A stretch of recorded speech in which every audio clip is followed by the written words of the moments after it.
Good morning વિદ્યાર્થી મિત્રો, આશા રાખું છું કે બધા મજામાં હશો. તો ચાલો બાળકો, આપણે સ્ટાર્ટ કરીએ આપણું અકાઉન્ટ્સ. એમાં ચેપ્ટર નંબર 2 એનો ઉદાહરણ નંબર 9 જોઈએ. હવાલા પહેલાં ટીક મારીશું. તો જોઈએ હવાલામાં અહીંયા શું કીધું છે. એની પહેલાં રકમ વાંચીએ છીએ. માહી અને રાહી 6:4 પ્રમાણમાં નફો નુકસાન વહેંચતા ભાગીદારો છે. તો આ લોકોનું નફા નુકસાનનું પ્રમાણ છે 6:4. આપણે અહીંયા ઉપર લખી નાખીશું. 31/3/17 રોજ નીચે આપેલા કાચા સરવૈયા અને હવાલા પરથી ભાગીદારી પેઢીના વાર્ષિક હિસાબો તૈયાર કરો. તો ચલો આપણે જોઈએ કાચું સરવૈયું. તો કાચા સરવૈયામાં ખાલી એક આપ્યું છે અગાઉથી ચૂકવેલ દુકાન ભાડું. એમાં તારીખ છે એટલે કદાચ છૂપો હવાલો હોઈ શકે છે, એટલે એને ટીક મારીશું. એ સિવાય બીજો તો કોઈ છૂપો હવાલો દેખાતો નથી. ચાલો આગળ જોઈએ. તો હવાલામાં પહેલું છે ભાગીદારોની મૂડી પર 12% લેખે અને ઉપાડ ઉપર 5% લેખે વ્યાજ ગણવાનું છે. તો મૂડી અને ઉપાડ ઉપર ટીક મારીશું. માહીને વેચાણ પર 3% લેખે કમિશન આપવાનું છે. તો એ સ્વતંત્ર હવાલો છે, એને એમને રહેવા દઈશું. રાહીને દર મહિને 300 ધંધાના હેતુસર મુસાફરી ખર્ચ પેટે ચૂકવવાના છે. તો મુસાફરી ખર્ચ દેખાય છે, એમાં રાહી આપ્યું છે, એના ઉપર ટીક મારીશું. મિત્ર પાસેથી ઉછેરની લીધેલી રકમ પર 50 વ્યાજ ચૂકવવાનું બાકી છે. તો મિત્ર પાસેથી ઉછીની લીધેલી રકમ આપી છે, એના ઉપર ટીક મારીશું. દુકાન ભાડું 30/4/2017 સુધી 12 માસનું છે. તો દુકાન ભાડું અને અગાઉથી ચૂકવેલ દુકાન ભાડું બંને ઉપર ટીક કરીશું આપણે, કારણ કે કામનું છે. સ્થિર મિલકત પર 20% લેખે ઘસારો. તો દાખલામાં આપીએ છીએ સ્થિર મિલકત, એની ઉપર ટીક મારો. 250 ઉઘરાણી વસૂલ થઈ શકે તેમ નથી તેવી શંકા છે, એટલે એ ગાલખાદ અનામત છે, દેવાદાર ઉપર ટીક મારીશું. અને આખર માલ સ્ટોક એ તો સ્વતંત્ર હવાલો છે. તો એકંદરે જોવા જઈએ તો આ દાખલો સહેલો છે. ચાલો તો દાખલાની શરૂઆત કરીએ. સૌથી પહેલાં આપણને અહીંયા આપ્યું છે ઉપાડ. તો ઉપાડ ક્યાં લખીશું? ભાગીદારોના મૂડી ખાતાની ઉધાર બાજુ. ઉપાડ 3000 અને 2000. પછી શરૂઆતનો સ્ટોક તો ક્યાં લખીએ છીએ આપણે? વેપાર ખાતાની ઉધાર બાજુ. શરૂનો સ્ટોક 1750. એની પછી આપ્યું છે ખરીદી. તો બાળકો આપણે ખરીદી ભાઈ અહીંયા જ લખીએ છીએ 1,38,750. પછી આપ્યું છે મુસાફરી ખર્ચ. તો જો ભાગીદારનો મુસાફરી ખર્ચ હોય એ ફાળવણીમાં લખાય અને અન્ય ખર્ચા નફા નુકસાનમાં. તો અહીંયા ભાગીદારનો છે, તો અહીંયા લખીએ મુસાફરી ખર્ચ. કોણ છે? રાહી 3000. અને સેલ્સમેન, તો અહીંયા લખીશું સેલ્સમેન, કૌંસમાં લખીશું મુસાફરી ખર્ચ. અને એ રકમ છે કંઈક 5250. પછી આપ્યું છે પગાર. તો પગાર લખીશું. 2 જણનો છે. હિસાબનીશ અને ઉઘરાણી કારકુન. રકમ 2500 અને 1250 છે. પછી જો દુકાન ભાડું, તો એમાં હવાલો છે, તો અંદર લખીશું દુકાન ભાડું ₹900. દેવાદાર પાકા સરવૈયામાં લખીશું.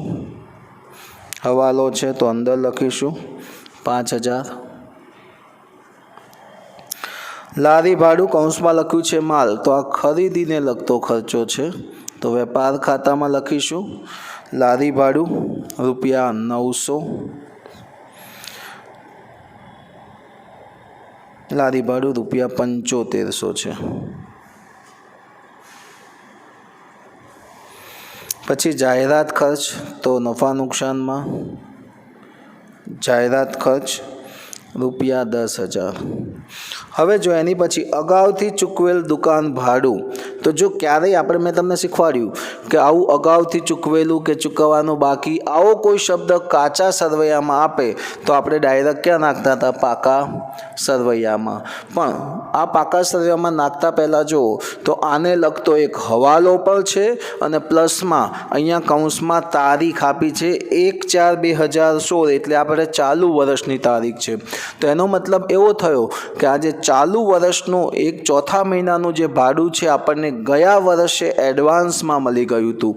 ફરીવાર કહું છું કે ચાલુ વર્ષનું જે ભાડું છે એ આપણને ગયા વર્ષે એડવાન્સમાં મળી ગયું, એટલે આ જે અગાઉથી ચૂકવેલ ભાડું છે એ ચાલુ વર્ષનું છે. તો અહીંયા દુકાન ભાડામાં શું થશે? પ્લસ અગાઉથી ચૂકવેલ ભાડું 75 રૂપિયા. બરાબર. અહીંયા તારીખ આપી છે એટલા માટે, ન આપ્યું હોત તો ન લખત. પછી આપ્યું છે વટાવ, તો અહીંયા જ આવશે વટાવ અને કસર 4250. ધર્માદા ખર્ચ એ પણ અહીંયા આવશે 10,000. આવક વેરો એ પણ અહીંયા લખીશું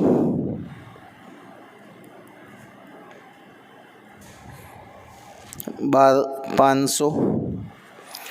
વ્યવસાય વેરો એ પણ અહીંયા જ આવશે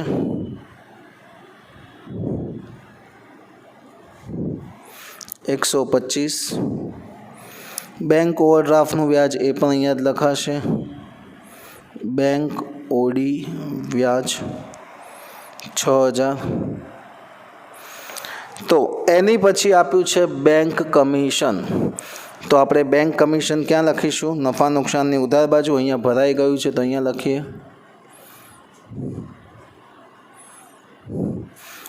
બેંક કમિશન 250.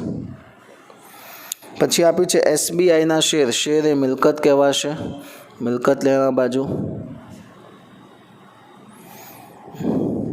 500 રૂપિયા.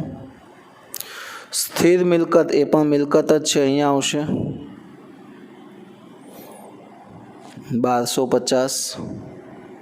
પછી સ્થિર મિલકતનો નિભાવ ખર્ચ, તો અહીંયા આવશે મિલકત નિભાવ ખર્ચ રૂપિયા 500. એક જાતનો ખર્ચ કહેવાશે એટલા માટે. પછી આપ્યું છે રોકડ શિલ્લક, ધંધાની મિલકત. રોકડ શિલ્લક 450. અને પાઘડી, પાઘડી પણ ધંધાની મિલકત કહેવાશે 25,000. તો બાળકો આ હતી ઉધાર બાજુ. હવે જોઈએ આપણે જમા બાજુ. જમા બાજુમાં સૌથી પહેલાં મૂડી આપી છે તો લખીશું બાકી આગળ લાવ્યા 20,000 અને 12,500. પછી આપ્યું છે વેચાણ, તો અહીંયા આવશે વેપાર ખાતાની જમા બાજુ 2 લાખ. ખરીદ પરત, ખરીદીમાંથી શું થશે? -1250.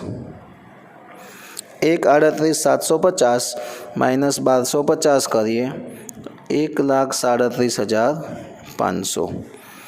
પછી આપ્યું છે વટાવ અને કસર, એ બી અહીંયા જ આવશે નફા નુકસાનમાં. રકમ છે પાછી 1250. SBI શેરનું ડિવિડન્ડ, તો આપણને આવક થઈ અહીંયા આવશે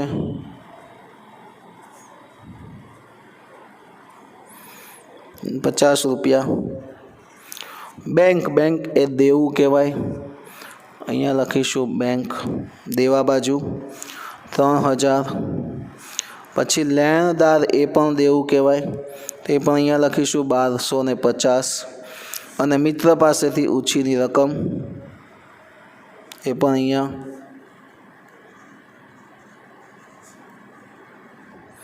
₹2500. ઓકે, તો આ હતું બાળકો કાચું સરવૈયું.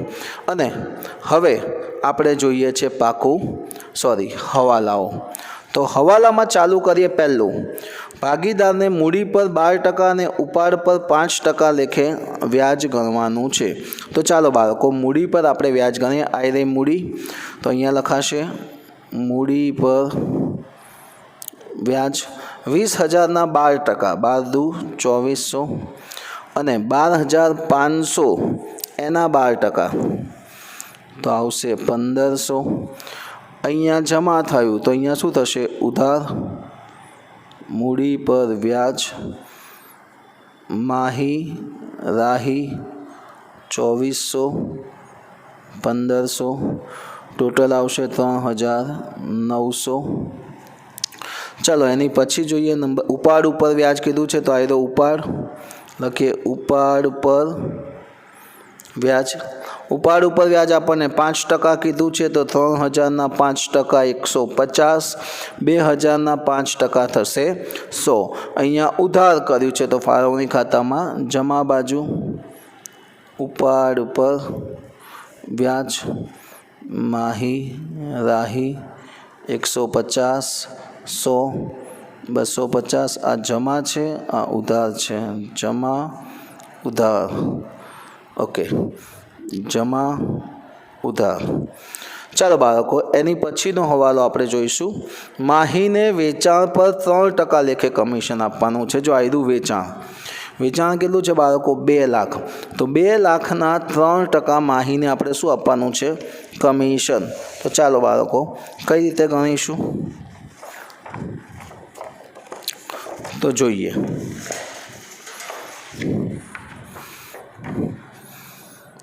વેચાણ બરાબર 2 લાખ, એના 3% તો ગુણ્યા 3%.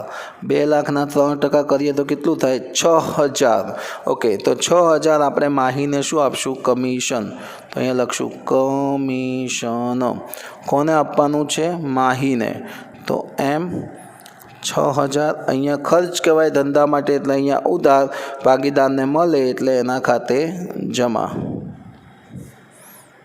કમિશન માહી 6,000.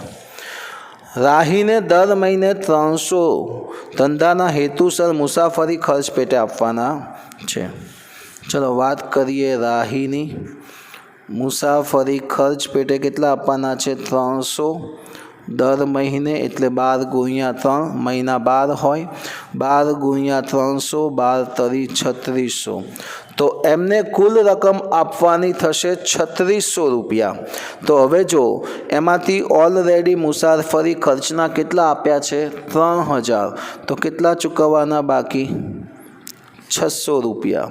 3,000 વત્તા 600, 3600. અહીંયા 600 લખ્યા છે તો અહીંયા 600ની જ એન્ટ્રી આવશે. મુસાફરી ખર્ચ રાહીને આપવાનો છે, તો રાહીના ખાતાની અંદર 600 રૂપિયા. ઓકે, સમજણ પડે છે બાળકો? ચાલો આગળ વધીએ આપણે. મિત્ર પાસેથી ઉછીની લીધેલી રકમ પર 50 વ્યાજ ચૂકવવાનું બાકી છે. તો જો આ રહી મિત્ર પાસેથી રકમ, તો એમાં લખીએ ચૂકવવાનું બાકી વ્યાજ કેટલા રૂપિયા? 50. અહીંયા જમા થયું, ધંધા માટે ખર્ચ કહેવાય, નફા નુકસાન ખાતાની ઉધાર બાજુ. ચૂકવવાનું બાકી વ્યાજ. પછી દુકાન ભાડું 30/4/17 સુધી 12 માસનું છે. હવે આ જો આપણને શું કીધું છે? અહીંયા વાત કરીએ દુકાન ભાડું, તો આપણને દુકાન ભાડું મળ્યું છે 900 રૂપિયા. આ 12 માસનું છે તો ભાગ્યા 12 કરીશું. 900 ભાગ્યા 12 એટલે દર મહિનાનું કેટલું થયું? 75 રૂપિયા. હવે આપણને કીધું છે કે 30/4/17 સુધીનું છે. આપણું વર્ષ પતે છે 31/3/17, એટલે એનો મતલબ એ કે 1 મહિનાનું આપણે અગાઉથી ચૂકવેલું છે. કેવું ચૂકવેલું છે? અગાઉથી. તો શું કરીશું? આજે 1 મહિનાનું અગાઉથી આપણે ચૂકવ્યું છે એ રકમ આપણે શું કરીશું? બાદ. અગાઉથી ચૂકવેલ ભાડું 75 એટલે 900 રૂપિયા. એટલે આવું થાય છે આમાં કે આપણું વર્ષ 1/4/2000 1/4 ચાલુ થાય છે આપણું વર્ષ 1/4 ચાલુ થાય છે 31/3 પતે છે હિસાબી વર્ષ દુકાન 1/5 રાખી છે 30/4 પતે છે એટલે 1 મહિનાનો ડિફરન્સ પડે આપણે આખું વર્ષનું એક સાથે જ આપી દઈએ છીએ એટલે 5મા મહિનામાં આપ્યું એટલે 4થા મહિના સુધીનું આખું આપી દઈએ છીએ એટલે થાય છે એવું કે 1 મહિનાનું અહીંયા ડિફરન્સ પડે છે આપણે 1 મહિનાનું એડવાન્સમાં આપીએ છીએ એટલે જો ગયા વર્ષનું 1 મહિનાનું પ્લસ કર્યું ચાલુ વર્ષનું 1 મહિનાનું શું કર્યું માઇનસ સરવાળે તો 900 રૂપિયા જ થયા ને એટલે આપણે પહેલાં પ્લસ કર્યું હતું અને અત્યારે હવાલો હતો એ માઇનસ કર્યો હતો સ્થિર મિલકત પર 20% લેખે ઘસારો ગણવાનો છે ચાલો ગણીએ આયરી સ્થિર મિલકત માઇનસ ઘસારો 1250ના 20% 250 થશે બાદ કરીશું એટલે 1000 અને એ એન્ટ્રી ક્યાં આવશે નફા નુકસાનમાં ઉધાર બાજુ 250 ચાલો હજી આગળ વધીએ તો ખબર પડશે કે શું કીધું છે 250 ઉઘરાણી વસૂલ થઈ શકે તેમ નથી તો એને કહેવાય ગાલખાદ અનામત 5000માંથી આપણે 250 રૂપિયા શું કરીશું બાદ 5000માંથી 250 બાદ કરીએ તો આવશે 4750 અને અહીંયા આપણે કોષ્ટક નથી બનાવ્યું એટલે ડાયરેક્ટ નફા નુકસાનમાં ઉધાર બાજુ લખી નાખશું ગાલખાદ અનામત 250 છેલ્લું છે આખર માલનો સ્ટોક 19/025નો છે તો એ તો બધાને ખબર છે એન્ટ્રી ક્યાં આવશે આખર સ્ટોક 19/025 અહીંયા જમા તો અહીંયા ઉધાર બાજુ આવશે આખર સ્ટોક 19/025 તો બાળકો હવે કોઈ રકમ બહાર લખવાની રહી ગઈ હોય તો એ લખી દઈશું આ 2 લાખ રૂપિયા રહી ગયા છે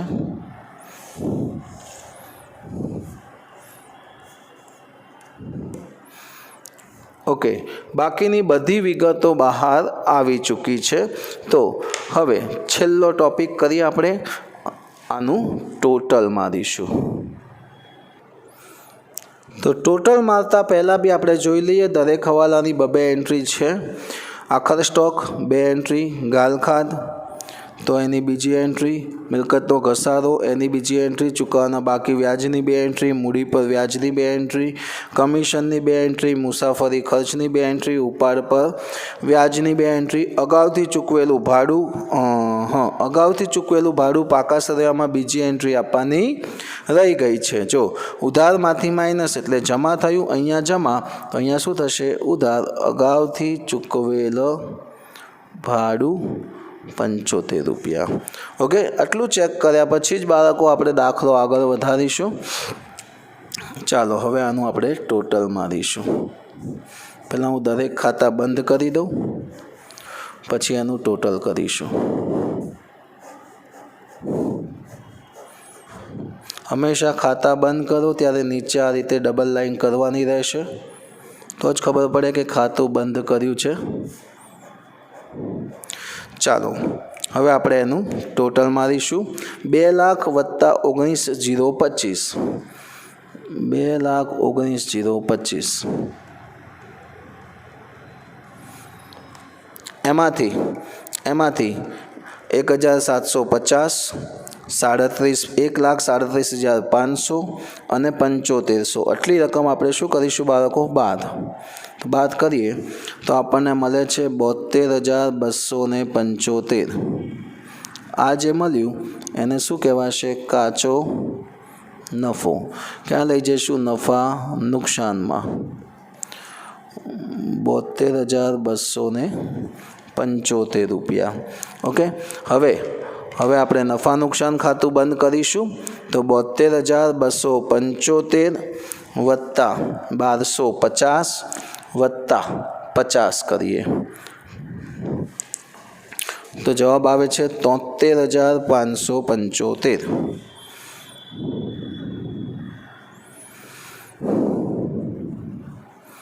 ચલો એમાંથી બાદ કરીશું 5250 2500 1250 900 10,000 4250 10,000 1250 125 6,000 250, 500, 50, 250 અને 250. તો જવાબ આવે છે 19,500. અને આપણે કહીશું ચોખ્ખો નફો. તો આ ચોખ્ખો નફો અહીંયા લખાશે 19,500. આ 19,500માં આપણે 250 એડ કરીશું તો આવશે 19,750. એમાંથી બાદ કરીએ 3,600, 3,900 અને 6,000. તો આટલું બાદ કરીએ તો આવે 62,50. આને કહેવાય વહેંચણી પાત્ર નફો. આ નફો માહી અને રાહી વચ્ચે વહેંચીશું. 62,50ને 6:4ના પ્રમાણમાં વહેંચવાનો છે. તો 62,50 ગુણ્યા 6/10 કરીશું 37,50 અને 62,50 ગુણ્યા 4/10 કરીશું 2,500. તો અહીંયા લખીશું નફો. આને મળ્યો 37,50, આને મળ્યો 2,500. ચલો હવે આનું ટોટલ મારીશું 20,000, 2,400, 6,000, 37,50, 32,150. 32,150માંથી 3,000 અને 150 રૂપિયા આપણે બાદ કરીશું. તો જવાબ આવે છે 29,000. શું લખીશું? બાકી આગળ લઈ ગયા. અને અહીંયા લખીશું મૂડી. એમાં સૌથી પહેલાં છે માહી અને રાહી. માહીની આવી 29,000. ચાલો આગળ વધીએ. 12,500 પ્લસ 1,500 પ્લસ 600 પ્લસ 2,500 17,100. એમાંથી બાદ કરીશું 2,100 તો 15,000 આવ્યા. અહીંયા લખીશું 15,000. ચાલો હવે પાકા સર્વે આનું ટોટલ મારીશું. 29,000, 15,000, 3,000, 1,250, 2,500 અને 50. 50,800. ચલો આ બાજુનું બી મારીએ. 500, 1,000, 25,000, 75, 450, 47,50, 19,025. તો આનું બી આવે છે 50,800. તો બાળકો આ હતું 9મું ઉદાહરણ. હવે પછીના લેક્ચરમાં આપણે જોઈશું છેલ્લું ઉદાહરણ નંબર 10. અને પછી ચેપ્ટર ફિનિશ કરીશું. અને એની પછી આપણે ચેપ્ટર નંબર 5 ચાલુ કરવાના છીએ. બાકી આ ચેપ્ટર્સના જે સ્વાધ્યાયના દાખલા છે એ સ્વાધ્યાયના દાખલા તમારે ગણવાના રહેશે. છતાં બી મને જેમ ટાઈમ મળશે એક્સ્ટ્રા એમ હું આના સ્વાધ્યાયના પણ દાખલાના લેક્ચર બનાવી અને તમને આપીશ. પણ એ અત્યારે પોસિબલ નથી, બરાબર છે. જ્યારે પોસિબલ બનશે ત્યારે હું તમને આના સ્વાધ્યાયના દાખલા બનાવીને આપીશ. મને એવું લાગે કે આ વિચિત્ર દાખલો છે તો એનું કરાવી આપીશું. એ સિવાય બી જો તમારે કોઈ ડાઉટ્સ કે ડિફિકલ્ટી હોય સ્વાધ્યાયના દાખલામાં તો આ લેક્ચર પત્યા પછી પાછળ મારો નંબર બી આપેલો છે. તમે આરામથી કોલ કરી શકો છો કાં તો મેસેજ કરી શકો છો. તમને સોલ્યુશન મળી જશે. તો બાળકો આજે આપણે એટલે સુધી રાખીએ. જય હિન્દ, જય ભારત.